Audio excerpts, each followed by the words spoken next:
Olá, vamos falar hoje sobre a identificação dos folhetos da tricúspide pela ecocardiografia transtorácica e esofágica. Para isso a gente usou como referência esse artigo da Rebecca Hahn, que além de falar da anatomia da válvula tricúspide, ela fala também do tratamento da regurgitação tricúspide funcional, né?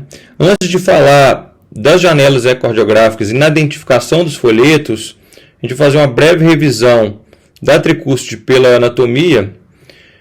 Então aqui temos uma peça anatômica no coração de porco. A gente observa o folheto septal aqui à esquerda, próximo ao septo interatrial, e uma relação bem íntima dele com a entrada do seio coronariano. Essa identificação aqui é bem importante quando a gente for analisar os cortes nas janelas pela ecocardiografia. Temos então aqui mais anterior o folheto anterior, né? Relação próxima aqui com a raiz da aorta, assim como o septal, e do outro lado, a região mais posterior aqui do átrio, o folheto posterior da tricúspide.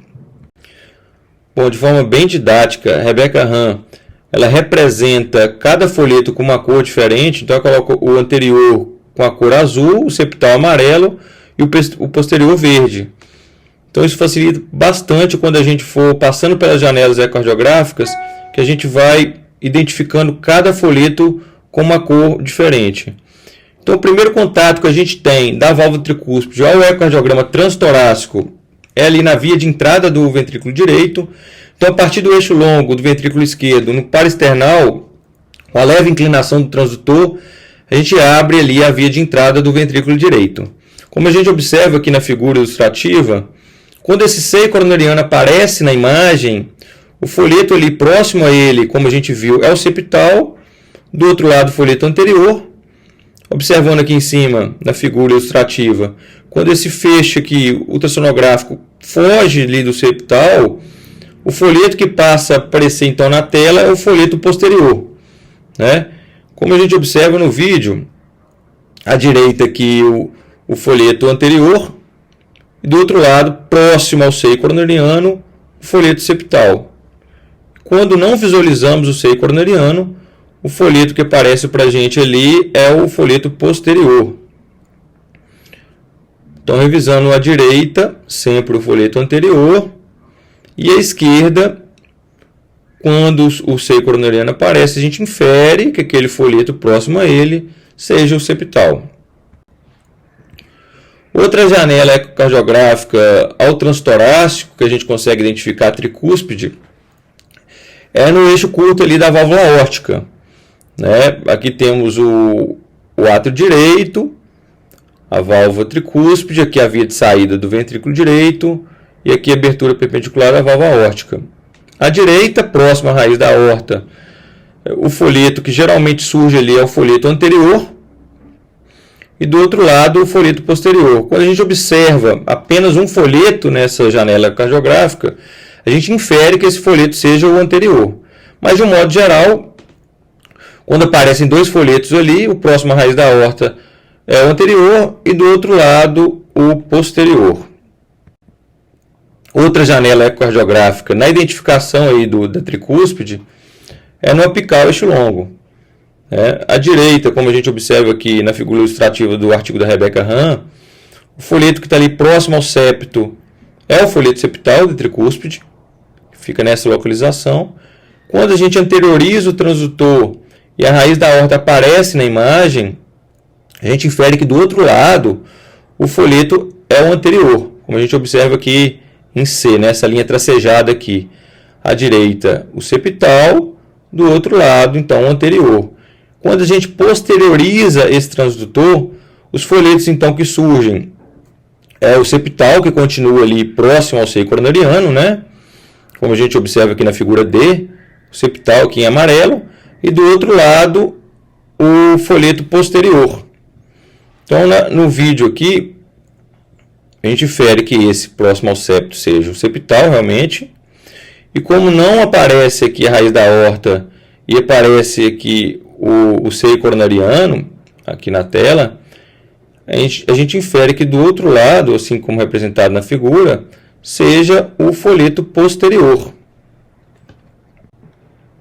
Pela ecocardiografia transesofágica, o primeiro contato que a gente tem com a tricúspide é ao nível de 0 graus, né, no 4 câmaras.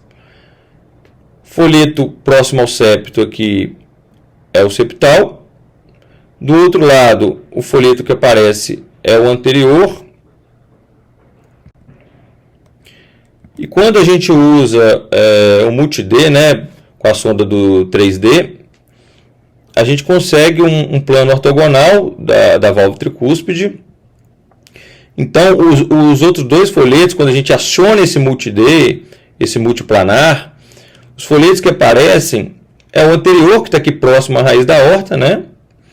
Colando aqui da figura aqui do artigo da Rebecca Hahn, a gente observa à direita o anterior, que está aqui, e do outro lado, então, o folheto posterior. Então, revisando, aqui o 4 câmaras, a gente sabe que aqui é o septal, ela representou como amarelo, aqui do outro lado o anterior. Quando a gente aciona o multiplanar, o plano ortogonal, aqui próximo a 90 graus, temos então aqui o anterior, do outro lado o posterior. Uma outra técnica que a gente utiliza para avaliação da tricúspide é, a partir do eixo curto, a gente aciona o multi-D para a representação de outro plano da tricúspide. Então aqui temos, mais uma vez, o anterior, próximo à raiz da aorta, do outro lado o posterior, ao nível de 45 graus, que é aquele nível do eixo curto da válvula aórtica. Acionando o multiplanar, aqui já aparece o septal, que tem uma relação próxima com o seio coronariano. E do outro lado, como que a gente está bem próximo do nível das cavas, né? A cava a gente sabe que são estruturas mais posteriores. Então, esse folheto que surge na tela à direita é o folheto posterior. Então, aqui quase um bicaval, né, que ficou em torno de 130 e poucos graus. Temos, então, o septal e aqui, como está próximo a veia cava, aqui a gente sabe que esse é o posterior. Quando o apêndice atrial direito aparece na janela ecocardiográfica, ali ao nível bicaval, a gente passa a inferir que esse folheto talvez seja o anterior. A gente sabe que o folheto anterior está próximo ao apêndice atrial direito, que é uma estrutura mais anterior em relação ao átrio direito. Então aqui a veia cava inferior, do outro lado a veia cava superior. Aqui à esquerda geralmente aparece o folheto septal e do outro lado o anterior ou posterior. Aí o que vai determinar isso é se na tela, se na imagem aparece o apêndice atrial direito ou não. Com o surgimento do apêndice atrial direito, a gente infere que aquele folheto talvez seja o anterior. Quando a gente vai para o transgástrico, a gente observa que o folheto septal, próximo ali ao septo, né, quando a gente obtém o eixo curto ali da tricúspide, a gente consegue identificar bem a relação anatômica do septal, próximo ao septo, interatrial, o anterior, aqui abaixo, e o posterior, uma relação aqui com o fígado, né? Quando a gente vai para o plano longitudinal ali da válvula tricúspide, os folhetos que surgem para a gente, o anterior aqui, próximo à raiz da aorta, do outro lado, o posterior, que tem essa relação com o fígado. Então, na imagem em movimento, aqui no eixo curto da tricúspide, aqui seria o folheto septal, próximo ao septo, interatrial. Aqui o folheto posterior, próximo ao fígado, do outro lado o folheto anterior. Então é muito importante a identificação dessas estruturas adjacentes à válvula tricúspide para nos auxiliar na identificação do folheto correspondente ali na imagem. Então à direita, mais uma vez, o fígado aqui. Então aqui o folheto posterior, do outro lado, então o folheto anterior. E aqui a representação tridimensional da válvula tricúspide, a visão privilegiada aqui de abertura da tricúspide. A gente sabe que o folheto próximo ao septo, folheto septal, aqui a raiz da aorta, então aqui temos o folheto anterior, raiz da aorta aqui próximo a esses dois folhetos, e aqui a região posterior do septo, então o folheto que aparece para a gente aqui na tela, o folheto posterior. Obrigado, até a próxima aula.